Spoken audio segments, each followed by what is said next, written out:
অন্তরে প্রবেশ করি ধন্যবাদ দিয়ে তোমার প্রাঙ্গণে প্রশংসিয়ে আমি গাইব আজকে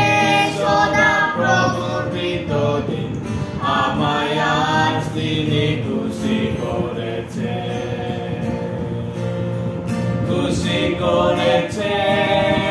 খুশি করেছেন আমায় আজ তিনি খুশি করেছেন